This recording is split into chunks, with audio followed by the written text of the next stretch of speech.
এক গোলে পিছিয়ে থাকার পরেও যে আগুনের মতো ফিরে আসা যায় সেটা ইস্ট বেঙ্গলের কাছে শেখা উচিত। এডমন্ডের সেই অসাধারণ শট, ইজাজির ব্যাক টু ব্যাক গোল এবং মিগুয়েল ফিগুরেরার সেই অসাধারণ ফিনিশিং। তো চলো তাহলে আজকের ম্যাচের টার্নিং পয়েন্টগুলো আলোচনা করা যাক east Bengal versus sporting club দিল্লির মধ্যে। তার আগে আমার চ্যানেলে যদি কোনো নতুন এসে থাকো চ্যানেলটি সাবস্ক্রাইব করে নাও, কারণ এই চ্যানেলে তোমরা ফুটবল রিলেটেড ভিডিও আপডেট পেতে থাকবে। তো প্লিজ সবাই চ্যানেলটি সাবস্ক্রাইব করে নেবে। তবে কালকে 4 মিনিটের মাথায় ইস্ট বেঙ্গল গোল খেয়ে যায়, যেখানে আগস্টিন একটা দারুণ গোল করে, দারুণ স্কিলফুল গোল করে আগস্টিন। কিন্তু কয়েক মিনিটের মধ্যেই, মাত্র 60 মিনিটেই আবার সেই এডমন্ড একটা শট করে, যেখানে বিশাল যাদব সেই শটকে আটকাতে পারেনি। বিশাল যাদবের যে বেশি একটা কিছু করার ছিল, সে বেশি একটা কিছু করার ছিল না, কিন্তু ভাই শটটা ছিল অসাধারণ শট বিশাল যাদবের, দূরপাল্লার শটটা। যেখানে যদি একটু বেশি লম্বাওয়ালা গলি হতো বা বেশি অভিজ্ঞ গলি হতো, সেখানে হয়তো তারা আলাদা কিছু করতো, কিন্তু বিশাল যাদবের কিছু করার ছিল না ওই শটটা। এডমন্ডের যে 7 মিনিটের মাথায় শট এবং ফার্স্ট গোলটা যে ইস্ট বেঙ্গলকে এনে দেয়। সেকেন্ড গোল এডমন্ড আরও একবার প্লেনটি আর্ন করে বক্সের ভিতরে, যেখানে একটা ভুল করে ফেলে ভাই স্পোর্টিং ক্লাব দিল্লির ডিফেন্ডার, একটা ভুল করে ফেলে এবং একটা প্লেনটি গোল পেয়েছে প্লেনটি, যেখানে ইজাজের দারুণ প্লেনটিতে গোলটা করে। ফার্স্ট হাফে ভাই 3-1 গোলের লিড করে স্পোর্টিং ক্লাবকে 3 গোল দিয়ে দেয় ফার্স্ট হাফে 3 গোল দিয়ে দেয়। জাস্ট একটা গোল খেয়ে গেছিল, তারপর 3 গোল দিয়ে দেয় ইস্ট বেঙ্গল।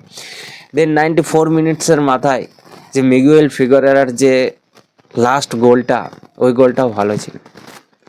এখন পর্যন্ত টেবিল টপ আছে ইস্ট বেঙ্গল, আর টপ স্কোরার যে হতে চলেছে ইজাজেরি, এটাতে কোনো সন্দেহ নেই। এই সিজনের টপ স্কোরার ইজাজেরি হতে চলেছে। আর মিগুয়েল ফিগুরেরা এবং ইজাজেরির যে বেস্ট ডুও, একটা বেস্ট পার্টনারশিপ এই সিজনে হতে চলেছে, এটাতে কোনো সন্দেহ নেই। কাল ভাই সেকেন্ড গোলটা মিগুয়েল ফিগুরেরার পাস থেকে যে গোলটা করে দুজনের মধ্যে একটা যে যুগলবন্দি, একটা আমরা অসাধারণ যুগলবন্দি দেখতে পাই মিগুয়েল ফিগুরেরা এবং ইজাজেরির মধ্যে, একটা অসাধারণ যুগলবন্দি দেখতে পাই আমরা কালকের ম্যাচে। আমরা সবাই জানতাম যে ইস্ট বেঙ্গল তো ম্যাচটা উইন হবে, কিন্তু এভাবে উইন হবে, আগুনের মতো উইন হবে, আগুনের মতো ফিরে আসবে।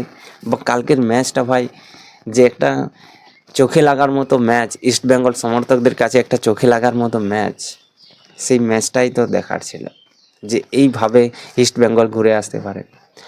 অন্যদিকে ভাই জামশেদপুর এবং পাঞ্জাবের মধ্যে যে ম্যাচ ছিল, সেখানে জামশেদপুর একটা লাকিলি গোল পেয়ে যায়, যা শর্ট করে গলির হাত থেকে বলটা বাইরে এসে এবং পজিশনে ছিল একজন জামশেদপুরের প্লেয়ার, এবং সেই বল পায়ে লেগে গোল হয়ে যায়, যেখানে কালকে জামশেদপুর এফসি উইন হয়ে যায়। রাউন্ড ক্লাস পাঞ্জাব তারা 1 গোলে হেরে যায়।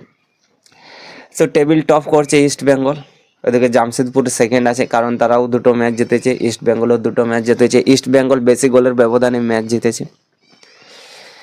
তো ভিডিও ভালো লাগে থাকলে অবশ্যই একটা লাইক করে দেবে, আর এরকমই যদি ফুটবল রিলেটেড কন্টেন্ট তোমরা আপডেট পেতে চাও, ফুটবল রিলেটেড ভিডিও ভালোবাসো, আমাদের ইন্ডিয়ান ফুটবলকে ভালোবাসো, তো চ্যানেলটি সাবস্ক্রাইব করে নেবে, কারণ এই চ্যানেলে তোমরা ফুটবল রিলেটেড ভিডিও আপডেট পেতে থাকবে। তো দেখা হচ্ছে পরের ভিডিওতে, ততক্ষণ পর্যন্ত সবাই সুস্থ থাকো, ভালো থাকো, জয় হিন্দ।